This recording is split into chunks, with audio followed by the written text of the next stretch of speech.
You're listening to Sister Stargazers, celestial and terrestrial observations and advice from two real-life sisters. Welcome, fellow stargazers. The sisters are in the house. Good evening, Jude. Hey, Sarah. Nice to see you. Post-eclipse. Energized post-eclipse day. Decompressed. Yeah. Unfolding. Yes, and now we get to step into episode 14, Sunday, December 12th through Saturday, December 18th, 2021. A lot of star energy this week and a lot going on. So where should we start? Oh, man. Well, we can start with just acknowledging all of everything that's come up from the eclipse energy. I know that was a weekend, so you might have been feeling compressed, exhausted, just like, what the heck is going on? Like confusion. Yeah. As we open up the week, the 12th, we have the Sun Square Neptune. So this is a time for backing off from decision making. Just notice. You can notice how things seem unreal or they seem ethereal. Conversations might not make sense. Neptune's in Pisces in its home sign. The sun is trying to seek the truth in Sagittarius. It wants to know, it wants to envision, see the bigger picture, find enlightenment, spread the word, teach. So the sun is out there being all puffed up and big picture, and then it comes up against Neptune. Yeah. Neptune's just very much about the ethereal and the cosmic consciousness and the things that cannot be nailed down. And especially in Pisces, it's the vast ocean of the collective unconscious. Right. It's the swirling waves. It's the crashing tide. It's nothing that can be pinned down with a pin on a board. It's just very amorphic. Okay. You've got these clashing of energies, in other words. So there's got a great tension between what is real, feeling a necessity to make a decision, but not really quite having all the information, finding it difficult to think clearly because there are pieces of the puzzle that are missing. Yeah. That's just the opening part of the week. Okay. And that play of that energy is going to be around. It's going to be around Saturday, the 11th. It's exact on the 12th. It's going to be around on Monday. Right. It's going to be around for three or 4 days. Okay. And we have a couple of sign changes of the personal planets. So Mars is going into Sagittarius. Mars has been in Scorpio, trying to kind of muck his way around in the swamp, trying to hold up the torch and, be his heroic self. But really, he can't go very far in Scorpio. He had to go deep. So he's back on solid ground. Yeah. Mars loves Sagittarius. It just is on fire. It's a fire sign. He's on fire in Sagittarius. Yeah.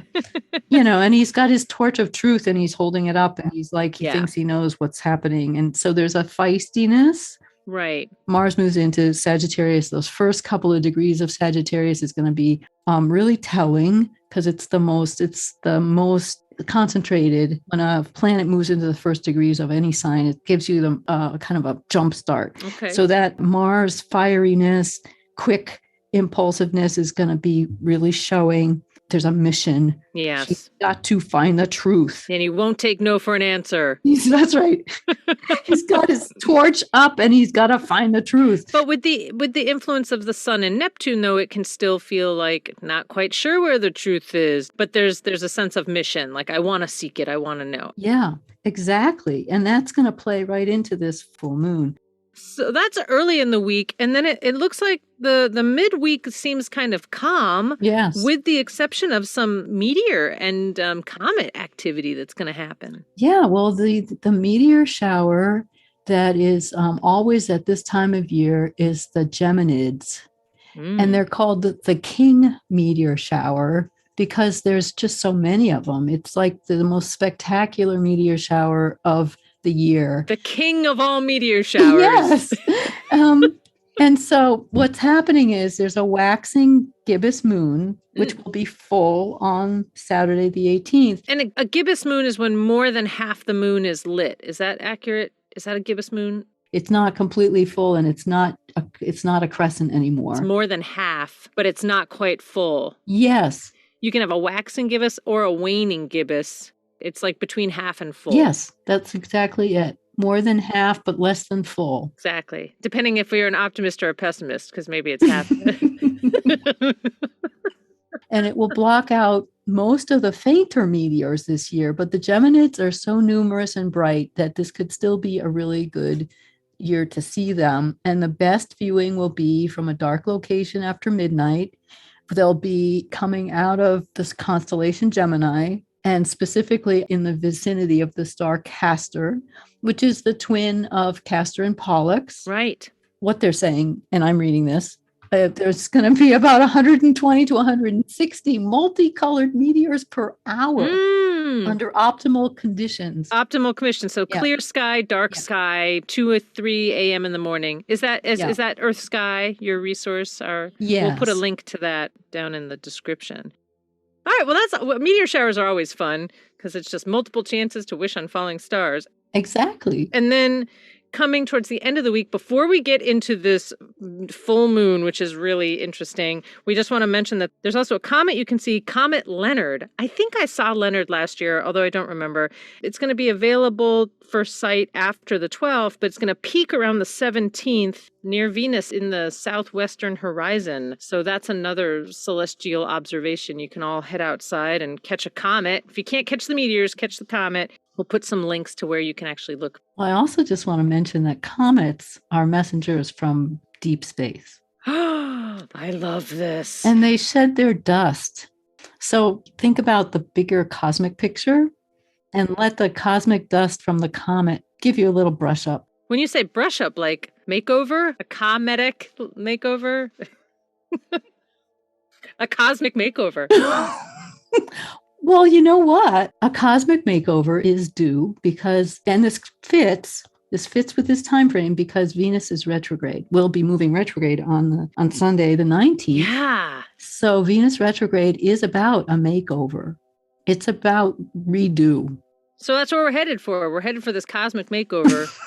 But first we have the full moon. Yes. On the evening of the 18th. This is a full moon in Gemini opposite the sun in Sagittarius. Yes. And that full moon is also opposing the Galactic Center. Yeah, let's talk about this Galactic Center. Again, another cosmic thing I had no idea about. So give me the skinny on the Galactic Center. Okay, well, we talked about the Great Attractor last We sure time. did, yep. And that's pulling us all in. Yeah. But the Galactic Center is the point around which our entire Milky Way galaxy spins. Wow. Okay. So, the Milky Way is giant, like when you think about it. So the Galactic Center is the point around which our galaxy is rotating. 24,000 light years away from our solar system in the direction of Sagittarius at 27 degrees Sagittarius. Right. Which is exactly where this full moon is happening. So we have access. Yeah. We can reach further out. We don't have to stay in our solar system. And this kind of goes along with the messages of the Great Attractor that we can jump track. Got it. We do not have to stay in the track we're on or, the position we were born into or whatever it is that you've been on this track. It's time now. We've been given an opportunity to be able to jump the track. And it's all about how much you can reach for. Yes. How much you want to reach for. Exactly. The sky is not the limit. It's beyond the sky. That's the limit. It's beyond the Galactic Center. So if you can kind of harness that, think that big. Yeah. And let that energy come into you, you can jump track. You can start something different in this coming year. Yeah. Especially with the nodes changing axis from Gemini Sagittarius to Scorpio Taurus. That's one major change. Yeah. Jupiter's going to be moving out of Aquarius into Pisces at the end of the month. That's another change. Venus is going retrograde. These are all changes that are supporting this jumping of track, of changing, of redo, of changing up something. And this is a time of year when people start thinking about that anyway. They start thinking about New Year's resolutions and the ending of one thing, but also this ending happens to be supported, like super supported astrologically. So if there is a resolution you want to launch into, now's the time. We can say also that the Galactic Center is emanating vibrational frequencies. They know that it's bathing the Earth in a field of energy. Yeah. That energy, because we're lined up with it at the time of this full moon, we've got the moon, the Earth, the sun, the Galactic Center. We have this kind of tag team. We can kind of pull in. We're on the kind of lineup where we can pull it in. It might be really cool, just as a suggestion, to go outside and look in the direction of the moon, but then turn your back to the full moon and look in the direction where the moon is shedding its light, because you'll be looking at the Galactic Center. And everything that might be possible, like yes. the potential we don't even know that is being sort of emanated from this Galactic Center. So in a way, like the moon is a beacon. It's like the lantern shining its light in that direction. So we don't want to stare into the moon and be a deer in headlights, being blinded by what is floating around us, but to actually turn towards where the light is shining. Right. To see what might become illuminated for us. What's out there in the dark. Yeah. And another analogy is like, put stuff behind you, like look to the future. There's possibilities, and we don't even know what some of those possibilities are. Today I pulled a card. Last time I pulled an angel card, it was Archangel Jeremiel. And today Archangel Jeremiel has come back to say, the worst is now behind you, and you are surmounting any previous challenges, which also feels like put it forward, look to where the light is shining. Exactly. Because your energy is a valuable commodity. This particular moon is called by Native Americans, it's known as the cold moon, because this is the time of year when the cold winter air settled in. It's also been known as the long night's moon and the moon before Yule. And in the Southern Hemisphere, it's called the full black swan moon, because in December, black swans move in large numbers to the sheltered waters as the freshwater wetlands dry up.